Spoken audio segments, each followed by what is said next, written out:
வணக்கம். இன்றைக்கி நான் உங்ககிட்ட ஷேர் பண்ணுற கண்டென்ட் என்னென்னு பார்த்தீங்கன்னா, இந்த பூமியில் மனிதர்களுக்கு தன்னை அறிதலுக்கோ, இல்லை ஞானம் அடைதலுக்கோ, இல்லை வாழ்வியல் முறையில் சிறப்பாக வாழ்கிறதுக்கோ, இல்லை குழந்தையிலிருந்து பெரியவங்கள வரைக்கும் எப்படி இந்த பூமியில் வாழ்ந்து போகிறதுக்கோ, இப்படி ஒருத்தர் இல்லை, 1000 பேர் இல்லை, லட்சம் பேர் இல்லை, கோடி பேர் கூட சொல்லியிருக்காங்க. இப்படி தான் வாழணும், இப்படி தான் இருக்கணும்னு ஒரே விஷயத்த திரும்ப திரும்ப திரும்ப பல பேர் சொல்லியிருக்காங்க.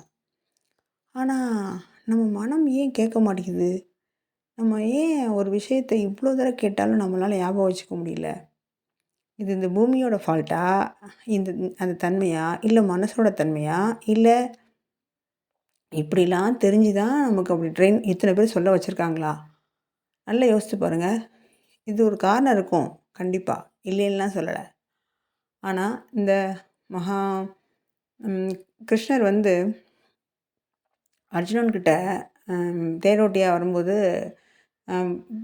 எதிரிகளை போரிடு அப்படின்னு சொல்லும்போது எல்லாமே உறவினர்கள், நான் அவங்கள எப்படி போரிட முடியும்?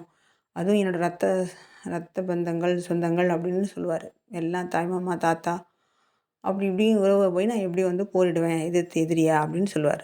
அப்போது ஒரு வாட்டியில் 2 வாட்டியில் திரும்ப திரும்ப சொல்லிகிட்டே இருப்பார் ஒரே விஷயத்த திரும்ப திரும்ப அந்த அர்ஜுன்கிட்ட. அப்போ அர்ஜுனன் வந்து என்ன பண்ணுவான் அப்படின்னா, அவனுக்கு இவ்வளோ அதாவது அது பக்குவப்பட்ட ஆன்மா. பொதுவாக அந்த அர்ஜுனன்கிறது வந்து ஒரு சாதாரணமாக இந்த ஒரு புதிய ஆன்மாவாக பிறந்து இந்த பூமியில் வந்து வாழ்ந்த ஆன்மாவாக இல்லாமல் இறைவனுக்கு கூட இருந்து ஒரு செயல்படுறதுக்கு அளவுக்கு வளர்ந்த ஆன்மாக்கே அத்தனை தடவை சொல்ல வேண்டியதாக இருக்குது. அப்படிங்கும்போது நம்ம பல பல முதல் அறிவுலேருந்து பல அறிவுகளாக வளர்ந்து அந்த அறிவிலே பல பிறவிகள் எடுத்து அந்த பல பக்குவங்களை அடைஞ்சு பல தீமைகளையும் செஞ்சு பல நன்மைகளையும் செஞ்சு பல அனுபவப்பட்டு நம்ம இந்த பிறப்பு இறப்புலேருந்து சுழற்சியிலேருந்து விடுபட்டு போகிறதுக்கு இவ்வளோ காலம் ஆகுது. அப்போது அர்ஜுனன் மாதிரி உள்ள ஆன்மாக்கே அவ்வளோ காலங்களும் அவ்வளோ நேரங்களும் புரிய வைக்கிறதுக்கு இறைவன் வந்து எடுத்துக்கும்போது நமக்கு இவ்வளோ காலங்கள் ஆகும் அப்படின்னு தான் தோணுது. ஆனால் இது வந்து இயல்பு, இயற்கை. இங்கே சரி, தவறு, தப்பு எதுவும் கிடையாது. கில்டினஸ் பட தேவையில்லை, இன்னொருத்தவங்களை பார்த்து கம்பேர் பண்ண தேவையில்லை. நம்ம வந்து நம்ம எந்த நிலையில் இருக்கோன்னு அந்த குற்ற உணர்வுலே இருந்து நம்ம என்ன பண்ணுறதுன்னு சொல்லி தாழ்வு மனப்பான்மைக்கும் போக தேவையில்லை. இந்த பக்குவத்தையும் இந்த இறையர்கள் கொடுக்குது.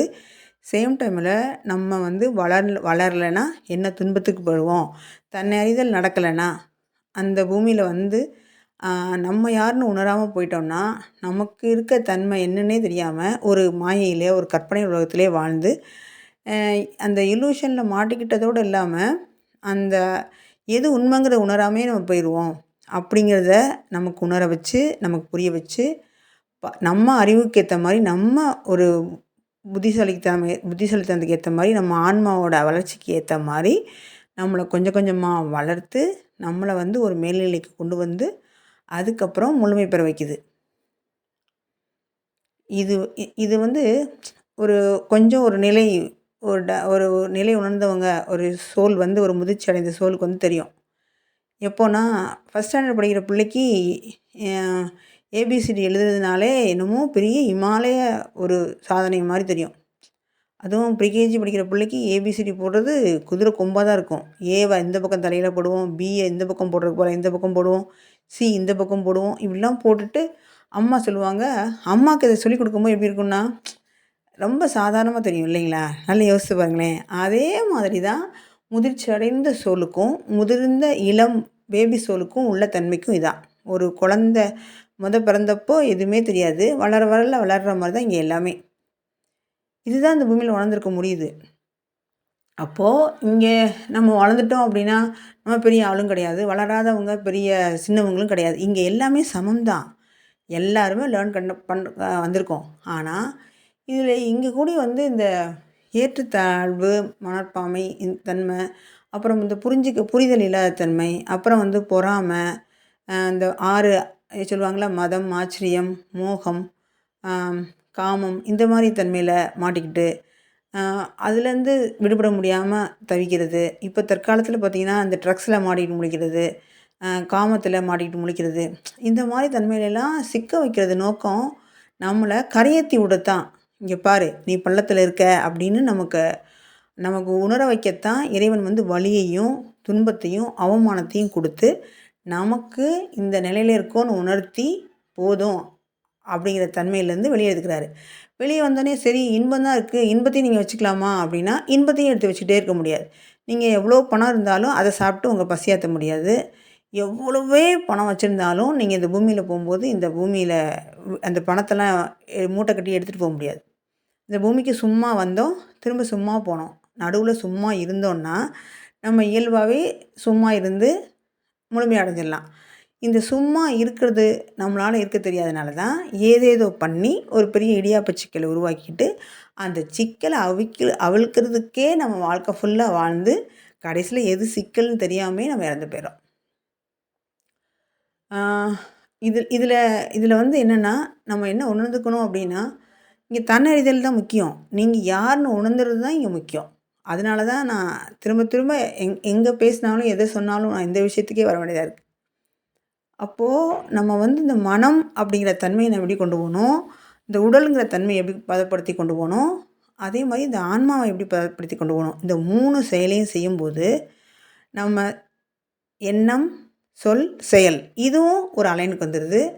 அந்த பூமியில் நம்ம எப்படி வாழணும் அப்படிங்கிறது தன்னை அறிதல் மூலமாக ஒரு அலைன்மெண்ட்டுக்கு வந்துடுது. அப்போ பிரபஞ்சத்தோடையும் இந்த உடலும் ஒரு ஒத்திசைவாக ஒரு சேம் ஃப்ரீக்குவன்சிக்கு ஆனோடனே என்ன ஆயிடுது அப்படின்னா, நம்ம இங்கேயும் வாழ முடியுது, பிரபஞ்சத்துலேயும் வாழ முடியுது. நம்ம சொல்லுவோம் தெரியுமா, பொருள் எல்லாருக்கும் இவ்வுலகம் இல்லை, அருள் எல்லாருக்கும் அவ்வுலகம் இல்லைன்னு. ஆனால் நம்ம தன்னை அறிதலும் போது இந்த உலகமும் வாழ முடியும் ஆனந்தமாக, அந்த உலகத்துலேயும் பேரின்பமாக வாழ முடியும். அப்போ ஒரே டைமில் நம்ம இன்பமாகவும் உணர்கிறோம், பேரின்பத்தையும் உணர்கிறோம். தனித்தனியாக உணர்ந்து தனித்தனியாக வாழ்ந்து நிறைய பிறவி எடுத்து அதன் மூலம் சில அனுபவங்களை எடுத்து அதிலிருந்து சில ரத்தினங்களும் முத்துக்களும் மாலையாக கோர்த்துற மாதிரி நம்ம பேரின்ப மாலையை நம்ம அணிஞ்சுக்கிறோம், வீடு பேர் அடைகிறோம். அந்த வீடு பேர் அடையிறது மட்டும்தான் நம்மளோட குறிக்கோள் அப்படிங்கிறது இங்கே வந்து பேபி சோலுக்கு வரவே வராது. நீங்கள் என்ன தான் அடித்து சொன்னாலும் என்ன தான் அவனுக்கு உட்காந்து சொன்னாலும் அவனால் அந்த காமம், மோகம், மதம், ஆச்சரியம், பொறாமை அப்படிங்கிற தன்மையை விட்டுட்டு அதை வந்து அதிலேருந்து அவன் வந்து கற்றுக்கிட்ட பாடத்தை சரியாக உணராமல் அடுத்த நிலைக்கு போகவே முடியாது. இது இயற்கையே அப்படி தான் வச்சுருக்கு. இந்த இந்த நம்ம உடலை நம்ம உடல் என்னும் ஒரு தொழிற்சாலையே இப்படி தான் வடிவமைக்கப்பட்டிருக்கு. அந்த அந்த நோக்கி தான் நம்ம முதல்ல வந்து உடல், மனம், ஆன்மா இதை தனித்தனியாக கழட்டி பார்ட்ஸை பார்க்குற மாதிரி பிரித்து பார்த்து, அதுக்கப்புறம் இதோட தன்மைகள் பார்த்து, அதுக்கப்புறம் அதோட விளைவுகள் பார்த்து, தவறாக செஞ்சால் என்ன விளைவு, சரியாக செஞ்சால் என்ன விளைவுன்னு பார்த்து அதை சரியாக பொருத்தி நம்ம வந்து அந்த காற்று அப்படிங்கிற அந்த ஒரு தன்மையை சரியாக வழி ஏற்றும் போது நம்ம குண்டலினி சக்தி மாதிரி மேலே ஏறி நம்ம சக்கரங்கள்லாம் வழிவிட்டு மலர்ந்து நம்ம வந்து அந்த நெத்தி புருவத்தில் நம்ம தன்மையை கொண்டு வந்து அதுக்கப்புறம் நம்ம அந்த 10ஆம் வாசலை திறந்து வெளியில் போய் அதுக்கப்புறம் பிரபஞ்சத்தோடு கலந்துடுறோம்.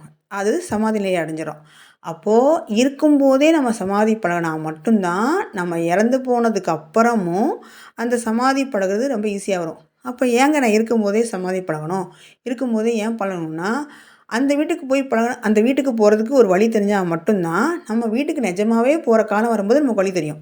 இப்போ நம்ம வந்து உங்கள் ஸ்கூலில் படிச்சுட்ருக்கோன்னு வைங்க, ஒரு 50 வருஷம் 6 வருஷம் 70 வருஷம் படிச்சுட்ருக்கோம்.